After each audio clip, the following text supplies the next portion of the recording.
attrapiez la grippe ou que quelqu'un vous fout juste une bonne raclée pour vous ramener à la réalité. Et c'est exactement ce qui devrait se passer lorsque vous faites ce genre de choses.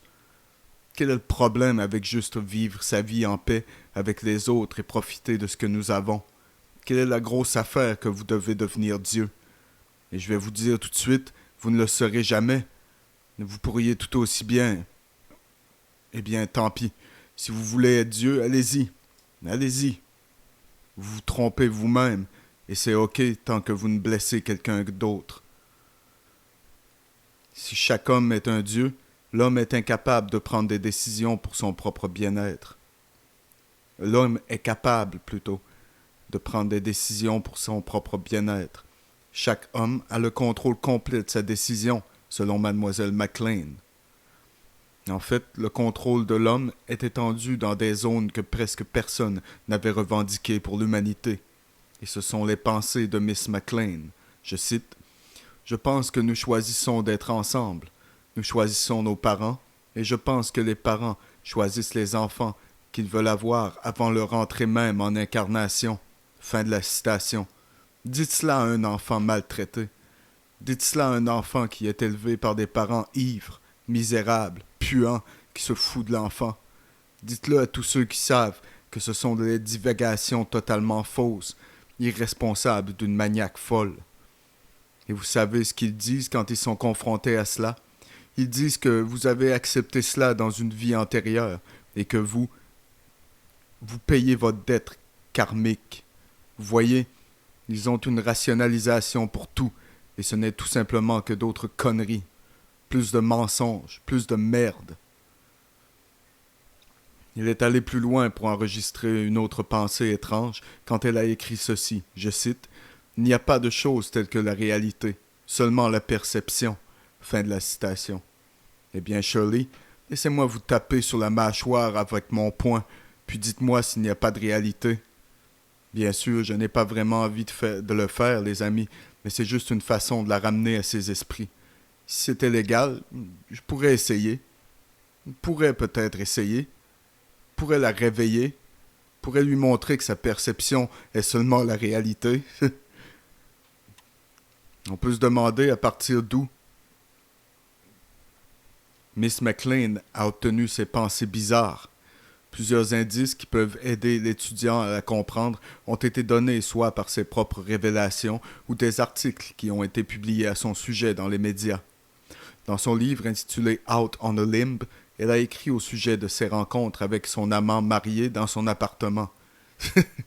Ce Dieu brise le mariage de quelqu'un et elle rencontre son amant marié dans son appartement.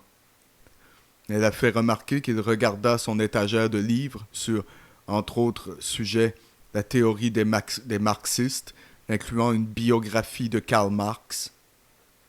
Il n'a rien de mal à cela, mais connaissant Shirley MacLaine, connaissant cette crétine écervelée, quand elle a des livres sur la théorie des marxistes, y compris une biographie interdite sur Karl Marx, vous pouvez parier qu'elle est une socialiste. Et bien sûr, elle l'est. Le magazine Parade du 18 décembre 1988 avait un article sur Miss MacLaine, dont il révélait que son antre présentait, je cite, beaucoup de photos encadrées. Shirley avec Fidel Castro et avec le communiste Nikita Khrouchtchev, entre autres. Le magazine rapportait comment Shirley et son amant, je cite, parlaient des principes démocratiques socialistes et comment il était possible d'avoir les deux en même temps, si les riches seulement partageaient leurs richesses davantage. Fin de la citation. D'ailleurs, dans son livre, elle a écrit à quel point hypocrite elle était quand elle a ajouté cette déclaration contradictoire, et ils le font tous. Je cite, « Je voulais lui parler, comment j'avais fait beaucoup d'argent et que je me sentais une élite dans un monde qui était cassé de savoir que je pouvais acheter à peu près tout ce que je souhaitais. » Fin de la citation. Tout comme Jane Fonda, qui a fait pression pour le contrôle des armes à feu depuis des années, qui a été arrêtée par des officiers de police sur l'autoroute et sa voiture s'est avérée contenir beaucoup de pistolets et d'armes à feu. Des hypocrites et des menteurs.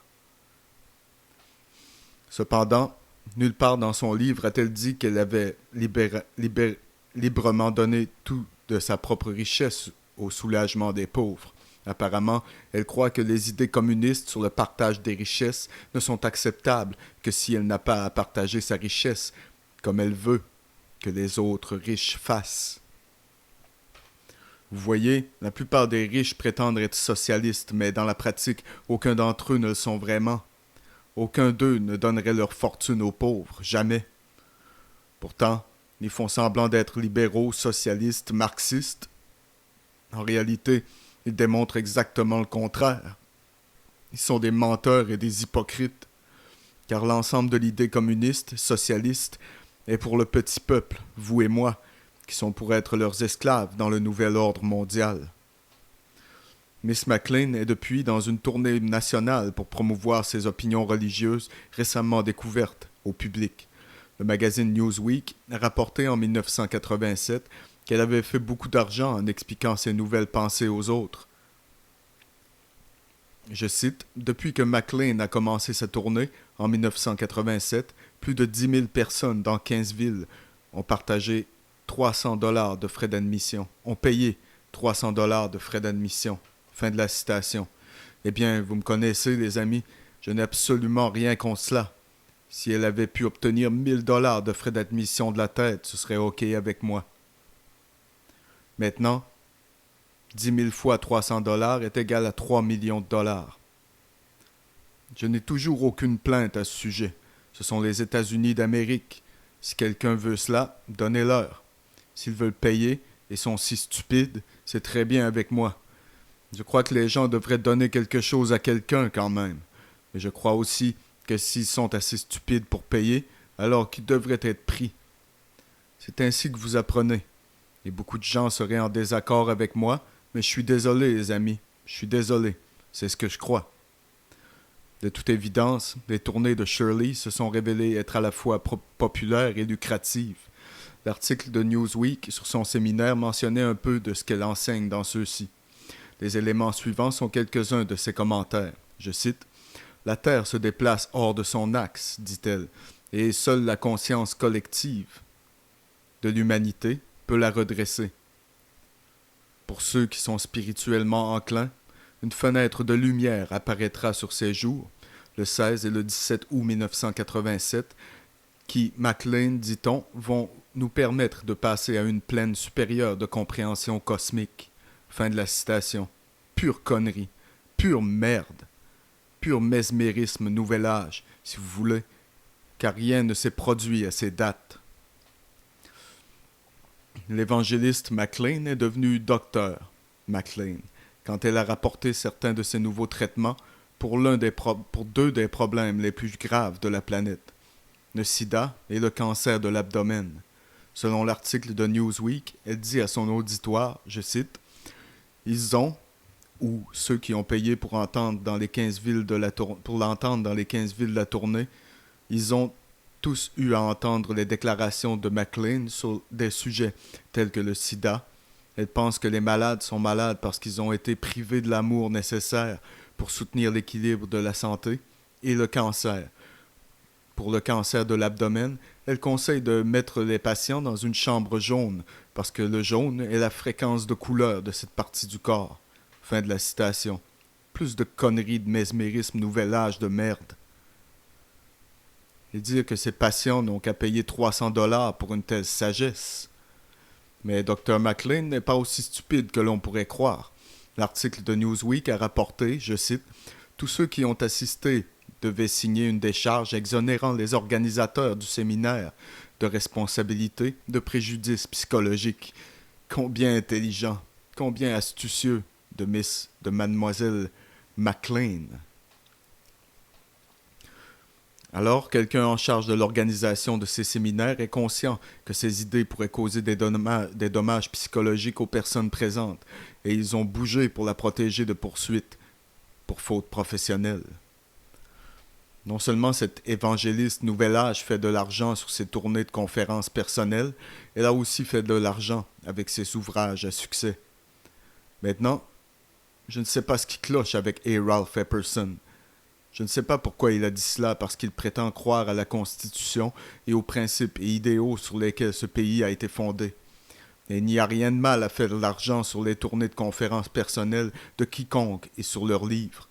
Et je peux vous dire dès maintenant que A. Ralph Epperson fait de l'argent sur ses tournées de conférences et ses livres, et c'est comme ça qu'il gagne sa vie. Donc, en ce qui me concerne, c'est un discrédit partiel de A. Ralph Epperson. En juillet 1987, son livre intitulé Out on a Limb avait vendu 3 millions d'exemplaires et son autre vendeur important, Dancing in the Light, avait vendu 2,2 millions. Pourrait-il être jaloux? Est-il possible que A. Ralph Epperson est jaloux de la capacité de Shirley MacLaine de vendre des livres? Le magazine Time a rapporté que ses 5 livres sur l'exploration de soi et l'autopromotion ont couru à plus de 8 millions d'exemplaires. Maintenant, pour moi, c'est admirable. Si quelqu'un peut écrire quelque chose qui est si désirable par 8 millions de personnes qu'elle vend 8 millions d'exemplaires, je me moque de ce sur quoi ils écrivent. C'est admirable. Elle fournit un revenu pour elle-même, sa famille, et les gens achètent évidemment ses livres parce qu'ils le veulent. Par conséquent, elle leur fournit un service, que ce soit des conneries ou pas, cela n'a aucune importance. C'est la façon américaine, les amis. C'est ce dont il s'agit. Il y avait beaucoup de personnes, si on recule dans la première partie du siècle, qui détestaient les voitures, et donc Henry Ford était le diable. Mais il a vendu énormément de ceux-ci, et quand il est venu sous la critique de beaucoup de gens pour faire cela. Désolé, mes amis, c'est la façon américaine.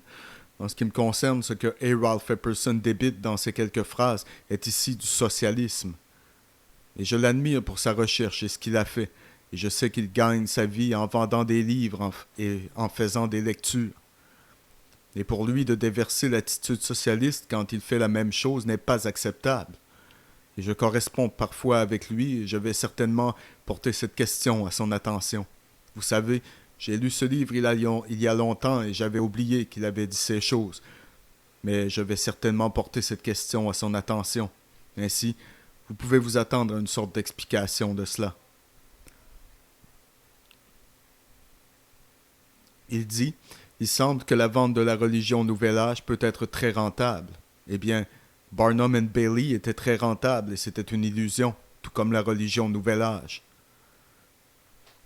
Mais en résumé, peut-être le commentaire le plus convaincant sur la bataille entre les nouvel-âgistes et les chrétiens a été fait par Nesta Webster dans son livre intitulé Secret Societies.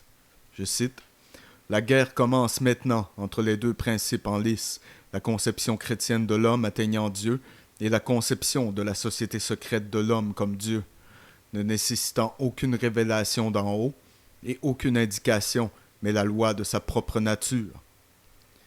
Et puisque la nature est en soi divine, tout ce qui vient de là est louable, et ces actes généralement considérés comme des péchés ne doivent pas être condamnés. » Fin de la citation.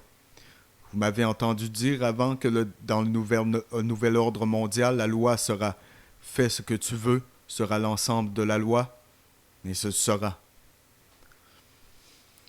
Les lignes de bataille sont tracées entre ceux qui croient en un Dieu créateur et ceux qui croient que l'homme peut devenir Dieu. Ce sont les deux positions opposées. Et la bataille entre eux, chers auditeurs, a certainement commencé. Maintenant, ne soyez pas trop bouleversés par ma critique de quelques paragraphes de A. Ralph Epperson, que A. Ralph Epperson a écrit condamnant la capacité de Shirley MacLaine à écrire des livres et des conférences à rapporter beaucoup d'argent. Car je suis persuadé que dans son zèle, par lequel beaucoup d'entre nous se laissent emporter, dans son zèle à condamner le culte de Lucifer et les sociétés secrètes, il a porté cela un peu trop loin. Je vais lui apporter cela quand je lui écrirai, car je suis un peu curieux de savoir moi-même. Mais je n'ai pas débordé, disons-le de cette façon.